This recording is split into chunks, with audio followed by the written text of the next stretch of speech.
सुप्रभात। जय श्री कृष्ण।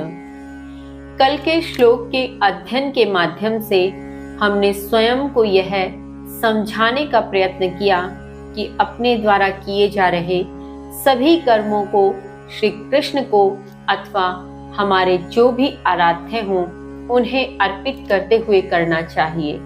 ऐसे में हम कर्म के बंधन से मुक्त होने के मार्ग की ओर निश्चित ही अग्रसर हो सकेंगे।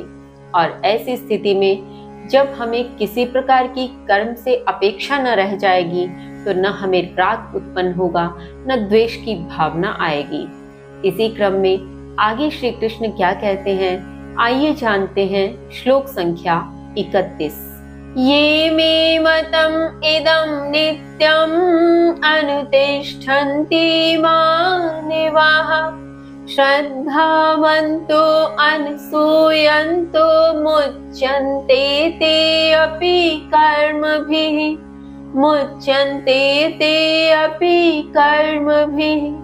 श्री कृष्ण कहते हैं, जो मनुष्य श्रद्धा युक्त होकर, ईर्ष्या से रहित होकर मेरे इस मत का अर्थात आदेश का सदा पालन करते हैं, वे भी कर्म बंधन से मुक्त हो जाते हैं।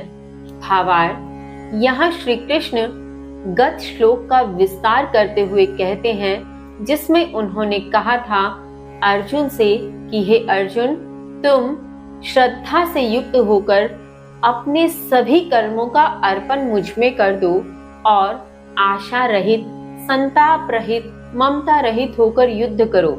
कहने का भावार्थ यह था कि प्रत्येक मनुष्य को अपने सभी कर्मों को मुझ में अर्पित करके आशा रहित, संताप रहित, किसी भी प्रकार के ममत्व के भाव से रहित होकर नित्य प्रति अपने कर्मों को करते रहना चाहिए। इस प्रकार के आदेश का जो नियमित रूप से पालन करते हैं वे कर्म के बंधन से मुक्त हो जाते हैं। यहाँ श्री कृष्ण हमें बहुत सरल मार्ग बता रहे हैं। वे कहते हैं, तुम अपने द्वारा किए जा रहे कर्मों को स्वयं के ऊपर आरोपित मत होने दो कि यह तुम्हारे द्वारा किए जा रहे हैं। तुम उन सभी कर्मों को मुझ में अर्पित कर दो, अपने इष्ट, अपने आराध्य में अर्पित कर दो। और उसके पश्चात जब कर्म ही तुम्हारे द्वारा नहीं हो रहे तो उनसे उत्पन्न होने वाले राग अथवा द्वेष का तुमसे कोई बंधन न रह जाएगा। इस प्रकार तुम कर्म के बंधन से मुक्त हो जाओगे। किंतु ऐसा न करने वालों के साथ क्या होता है, श्री कृष्ण कहते हैं, श्लोक संख्या 32। ये तु एतत् अभ्यसूयन्तो नानुतिष्ठन्ति मे मतम् सर्वज्ञान विमूढास्तान् विधि नष्टान् चेतसः। श्री कृष्ण कहते हैं, लेकिन जो मेरे इस मत का अर्थात आदेश का ईर्ष्यावश पालन नहीं करते हैं, उन्हें संपूर्ण ज्ञान में मोहित मूर्खों को नष्ट हुए जानो। भावार्थ, यहाँ श्री कृष्ण उन मनुष्यों के विषय में कह रहे हैं जो ईर्ष्या के वशीभूत होकर कृष्ण के इस संदेश का पालन नहीं करते, जिन्हें लगता है कि सारे कर्म उन्हीं के माध्यम से किए जा रहे हैं, सब कर्मों को करने वाले कर्ता वे स्वयं हैं, तो वे फिर श्री कृष्ण को इसका नियोजक क्यों माने? वे श्री कृष्ण को अपने कर्म अर्पित क्यों करें अथवा अपने स्वयं के द्वारा किए जाने वाले कर्मों का कर्ता श्री कृष्ण को क्यों बनाएं? इस प्रकार की ईर्ष्या जो मनुष्य रखते हैं वे निश्चय ही मूर्ख हैं और संपूर्ण ज्ञान से मोहित हैं।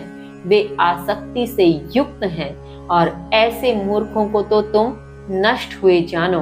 अर्थात वे किसी भी प्रकार से कर्म बंधन से मुक्त नहीं हो सकते। वे पुनः इस पाप पुण्य के चक्कर में फंसेंगे और निश्चय ही इस जन्म के पश्चात उन्हें अपने कर्म के बंधनों से मुक्त होने के लिए पुनः जन्म लेना ही पड़ेगा। इस प्रकार से तुम उनके अस्तित्व को नष्ट हुए समझो। इसलिए हमें भी यह समझना चाहिए कि हमारे द्वारा जो भी कर्म किए जा रहे हैं उन्हें करने वाले कर्ता हम स्वयं नहीं हैं। उन्हें श्री कृष्ण को सौंप दे और उन्हें ही कर्ता बना दे। अब उसके पश्चात उससे उत्पन्न राग व द्वेष सब कृष्ण के और हम कर्म के बंधन से मुक्त हो जाएंगे। इसी क्रम में आगे श्री कृष्ण क्या कहते हैं जानेंगे कल। तब तक के लिए जय श्री कृष्ण।